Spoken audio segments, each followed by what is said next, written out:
Myself Janmejay Mahato, working in Department of Physics, Jamshedpur Workers College, Jamshedpur. Today I will deliver a lecture on topic conservative nature of electrostatic field, and this is my 14th lecture, and this topic is very useful for UG semester 2 physics honors paper CC3. So our topic is electricity and magnetism, and today we will discuss about the conservative nature of electrostatic field. So conservative nature of electrostatic field. So we consider a point charge plus q at origin O of a Cartesian coordinate system. तो हम लोग को यहाँ पर electrostatic field जो है ये conservative nature का होता है, ये हम लोग को प्रूव करना है। तो हम लोग क्या करते हैं, हम लोग एक प्लस क्यू चार्ज को एक कार्टेशियन कोऑर्डिनेट सिस्टम में लेते हैं। तो बोलने का मतलब है हम यहाँ पर रखे प्लस क्यू चार्ज को ओ पॉइंट पे, और मान लीजिए अगर हमको पी पॉइंट पे इलेक्ट्रिक फील्ड कैलकुलेट करना है तो पी पॉइंट पे सबसे पहले तो हम क्या करेंगे, फोर्स निकालेंगे, और उसके बाद फिर अदर जो भी कैलकुलेशन करना है उसको हम लोग करेंगे। तो then the force acting on the test charge q naught at a point p on any path ab is q naught vector e। तो a और b मान लीजिए कोई पाथ है, तो यहाँ पर इस पाथ में अगर मान लीजिए हमको ये मान लीजिए कोई मतलब कोई भी मूवमेंट है या फिर कोई भी जैसे है मान लीजिए ए से बी पॉइंट का बीच का हमको टोटल वर्क डन निकालना है, तो हम लोग क्या करेंगे, मान लेते हैं सबसे पहले क्या करेंगे, पी में हम लोग क्या करेंगे, एक टेस्ट चार्ज रखते हैं और वहाँ पर सबसे पहले क्या किए, फोर्स कैलकुलेट किए। तो हम देखते हैं कि जो फोर्स काम करेगा वो क्या होगा, क्यू नॉट वेक्टर ई होगा। अब ये क्यू नॉट वेक्टर ई कैसे आया, तो सबसे पहले हम लोग जानते हैं कि वेक्टर ई यानी कि इलेक्ट्रिक फील्ड इंटेंसिटी ये होता है बराबर force per unit test charge यानी कि vector F by Q not. तो जब हम फोर्स निकालेंगे तो वहाँ से हम लोग का वैल्यू क्यू नॉट वेक्टर ई आएगा। तो अब this force acts radially outward, ये जो है फोर्स है ये बाहर की तरफ काम कर रहा है and tends to accelerate the test charge, और ये जो है फोर्स जो है इस टेस्ट चार्ज को क्या करेगा, इससे दूर भगाने का कोशिश करेगा, ये एक्सीलरेशन होगा। अब to prevent this acceleration equal and opposite force has to be applied on the test charge. अब ये जो एक्सीलरेशन हो रहा है इस चार्ज का, उस एक्सीलरेशन को हम लोग क्या करेंगे, उसको मतलब एक्सीलरेशन नहीं हो उसके लिए हम लोग क्या करेंगे, उतना ही इक्वल अमाउंट का फोर्स क्या करेंगे, हम अप्लाई करेंगे उस टेस्ट चार्ज पे। तो किसके लिए, उस एक्सीलरेशन को रोकने के लिए। तो तब वो जो फोर्स होगा वो क्या होगा, vector F is equal to minus Q naught vector E होगा। इसको हम क्या किए, इक्वेशन 1 करेंगे। अब now work done to move the test charge from P to Q is written as. अब मान लीजिए हम स्मॉल डिस्टेंस यहाँ से P से लेके Q तक का सबसे पहले वर्क डन निकालेंगे। तो मान लेते हैं P से Q तक का मान लीजिए डिस्टेंस बहुत स्मॉल डिस्टेंस है, इसको क्या करते हैं, वेक्टर DL लेते हैं, और ये जो है यहाँ पर एंगल बना रहा है थीटा, ये इस मतलब यहाँ से Q से लेके यहाँ परपेंडिकुलर ड्रॉ किए हैं, तो ये दोनों के बीच में यानी कि एन पी क्यू ये वाला जो एंगल है ये हमको थीटा है, हम ये मानते हैं। तो टोटल जो वर्क डन होगा वो डब्ल्यू डी डब्ल्यू यानी कि small work done vector F dot vector D L होगा। इसको हम क्या करेंगे, इक्वेशन 2 जहाँ पर P Q is small segment such that vector P Q is equal to vector D L. तो जैसे कि हम पहले बताए कि वेक्टर पी क्यू बराबर क्या है, वेक्टर डी एल है। तो अब क्या करेंगे, टोटल वर्क डन हमको ए से लेके बी तक का वर्क डन निकालना है। तो हम क्या करेंगे, डी एल करके हम मान लेते हैं सबका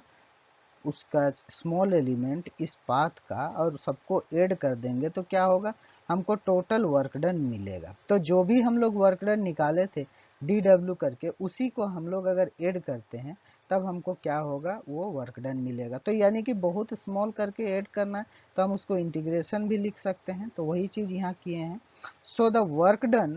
against the electric field to move the test charge from A to B can be calculated by integrating the equation 2 between A and B. तो यानी कि इक्वेशन 2 जो है इसको हम ए से बी तक में हम इंटीग्रेट करेंगे तो हमको क्या मिलेगा, टोटल वर्क डन मिलेगा। तो यानी कि ए से बी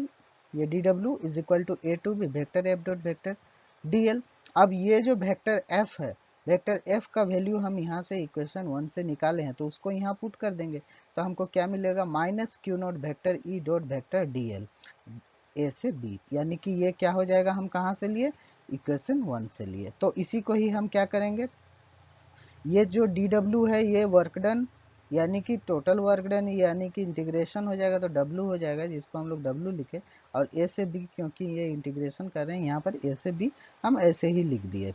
तो यानी कि डब्ल्यू बराबर हमको क्या मिला, माइनस क्यू नॉट, क्योंकि चार्ज जो है यूनिट पॉजिटिव चार्ज है, कांस्टेंट है, तो ये किसको हम बाहर निकाल दिए। A to B integration vector E dot D L, और ये डॉट प्रोडक्ट में है दोनों वेक्टर तो इनको मैग्नीट्यूड इंटू कोस थीटा के फॉर्म में लिख सकते हैं। तो ये क्या हो जाएगा, E D L cos theta. इसको क्या किया, इक्वेशन 3 किए। अब ये जो हम लोग यहाँ ड्रॉ किए हैं उसी को यहाँ डिफाइन किए हैं, we draw Q N perpendicular to O P, यानी कि ओ से पी के बीच में हम लोग क्या किए हैं, क्यू एन परपेंडिकुलर ड्रॉ किए हैं। और किस प्रकार से, so that P N is equal to D R, और यहाँ पर ये जो पी एन है इसको हम क्या किए हैं, डी आर लिए हैं। तो अब यहाँ पर from right angle triangle P Q N, तो ये जो राइट एंगल ट्राइंगल है पी क्यू एन, यहाँ पर हम लोग लिख सकते हैं P N divided by P Q is equal to cos theta. यानी कि ये थीटा है तो ये परपेंडिकुलर ये आपका आधार और ये कर्ण, तो यानी कि हम लोग जानते हैं थीटा बराबर, मतलब मान लीजिए अगर, तो ये क्या हो जाएगा, हम लोग कोस थीटा बराबर हम लोग निकालते हैं, यानी कि आधार यानी कि बेस बाई कर्ण है ना, तो उसी आधार से हम क्या किए, पी एन बाई क्या हो गया हम लोग का, पी क्यू हो गया। इसी को क्रॉस मल्टीप्लीकेशन किए तो पी एन बराबर हमको क्या मिला, पी क्यू कोस थीटा। अब पी एन का वैल्यू हम लोग यहाँ माने हैं डी आर, तो डी आर पुट किया, और पी क्यू क्या है, डी एल है, तो ये क्या हो गया, डी एल कोस थीटा। इसको क्या किया, इक्वेशन 4 किया। अब ये जो डी आर का वैल्यू है इसी को ही हम आगे यूज करेंगे। तो यहाँ पर जो डी एल कोस थीटा है, यहाँ पर हम लोग का ये जो है डी आर को यहाँ पुट कर दिया इक्वेशन 3 में, यानी कि ये वैल्यू और ये वैल्यू जब इसमें पुट हो जाएगा, substituting the above value in equation 3 we get, तो यानी कि डब्ल्यू ए बी बराबर हो जाएगा minus Q naught integration are A to r B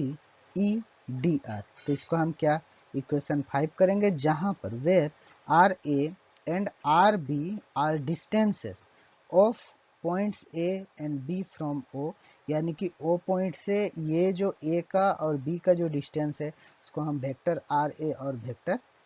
R B लिए हैं।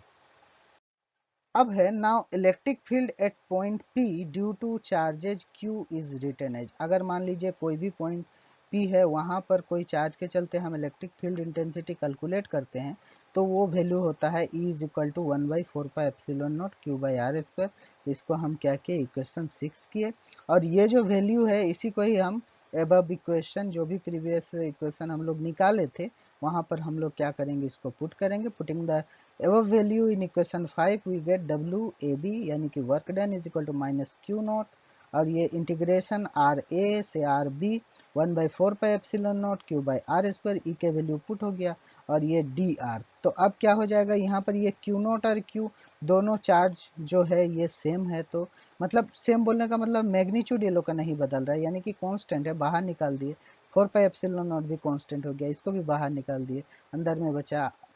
Integration are A r B 1/r square d r. तो अब ये जो है इसका हम क्या करेंगे, इसको इंटीग्रेशन करेंगे, इंटीग्रेशन करेंगे इसको ऊपर ले जाएंगे, r⁻² हो जाएगा डी आर। तो उसका जब इंटीग्रेशन होता है तो क्या हो जाएगा, -2 + 1/2 + 1, यानी कि वो हो जाएगा का पावर -1/-1 माइनस बाहर निकल गया, यानी कि हमको मिलेगा 1/r। और यहाँ पर लिमिट बैठेगा आर ए से लेके आर बी तक, और ये वाला जो वैल्यू को हम आगे पुट कर देंगे तो हमको यहाँ मिलेगा क्यू नॉट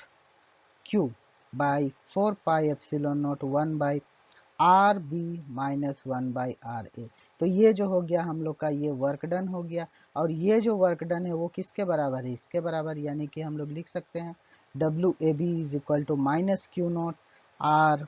मतलब इंटीग्रेशन ए से B vector E dot vector D L is equal to Q naught Q by 4 pi epsilon naught 1 by R B minus 1 by R A, यानी कि ये क्या हो जाएगा हम लोग का इक्वेशन 7। यानी कि ये जो इक्वेशन शो करता है, this equation shows that the work done in moving a test charge q naught from A to another point B, यानी कि ये जो है हमको क्या करता है, टोटल वर्क डन के बारे में बताता है कि अगर मान लीजिए कोई भी चार्ज है उसको हम ए से पॉइंट से लेके बी तक हम मूव करा रहे हैं, तो along any path A B, उस पाथ में जो भी हम लोग पाथ ले रहे हैं, मान लीजिए वो ए बी है, in an electric field due to plus Q charge depends only on the end points R A और बी, और हमको ये पता चलता है कि आर ए और आर बी जो इन पॉइंट्स है वो उसी पे डिपेंड करता है of the path, and this work done is independent of the actual path followed between points A and B, और ये जो वर्क डन है वो स्वतंत्र होता है जो भी एक्चुअल पाथ फॉलो करता है ए और बी से, चाहे वो जैसा भी पाथ हो, लेकिन वो इनसे मतलब आर ए इंड पॉइंट्स के बीच में, मतलब उन दोनों पे ही वो क्या करेगा, डिपेंड करेगा। और इसी को ही हम लोग आगे बढ़ाए, क्यू नोट को इधर ले आए, तो डब्ल्यू ए बी यानी कि work done A to B by q naught is equal to हम लोग लिख सकते हैं minus integration A to B vector E dot vector D L is equal to, यानी कि क्यू नोट और ये जो क्यू नोट है दोनों अगर मान लीजिए कैंसिल आउट हो गया तो हमको मिला Q by 4 pi epsilon naught 1 by R B minus 1 by R A, यानी कि हम लोग लिख सकते हैं vector E dot vector D L is equal to, अब क्योंकि ये जो है माइनस हम लोग का ये बाहर निकल गया, तो अब यहाँ पर हो जाएगा Q by 4 pi epsilon naught 1 by ये R A minus 1 by R B हो जाएगा, ये हो जाएगा हम लोग का इक्वेशन 8। क्लियरली हम लोग यहाँ से देख सकते हैं कि line integral of electric field is independent of the actual path followed by the test charge from one point to another in an electric field, और ये हमको लाइन इंटीग्रल ये क्लियरली दिख रहा है कि लाइन इंटीग्रल जो है इलेक्ट्रिक फील्ड का वो स्वतंत्र होता है, जो भी एक्चुअल पाथ फॉलो करता है वो टेस्ट चार्ज एक जगह से दूसरी जगह जाने में, कहाँ पर, उस इलेक्ट्रिक फील्ड में। और मैथमेटिकली हम लोग ये लिख सकते हैं integration A to B vector E dot vector D L is equal to same for all paths between A and B, और if the 2 points A and B are joined by some curve RA and RB will not change, और अगर मान लीजिए दोनों इन points अगर कोई curve से भी अगर जॉइंट है तो भी RA और RB का वैल्यू में कोई भी चेंजेज नहीं आएगा। देयरफॉर क्या हो जाएगा हम लोग का इंटीग्रेशन ए से B vector E dot vector D l क्या है, हैज द सेम वैल्यू, यानी कि उसका वैल्यू जो है चेंज नहीं होगा, और such a field is called conservative field, और इस तरह के फील्ड को हम लोग क्या बोलेंगे, कंजर्वेटिव फील्ड बोलेंगे। और इसी तरह से हम क्या ये देखते हैं कि जो इलेक्ट्रोस्टैटिक फील्ड होता है, hints electrostatic field is a conservative field in nature, और हम ये पाते हैं कि जो इलेक्ट्रोस्टैटिक फील्ड होता है वो क्या होता है, कंजर्वेटिव नेचर का होता है। ठीक है, थैंक यू।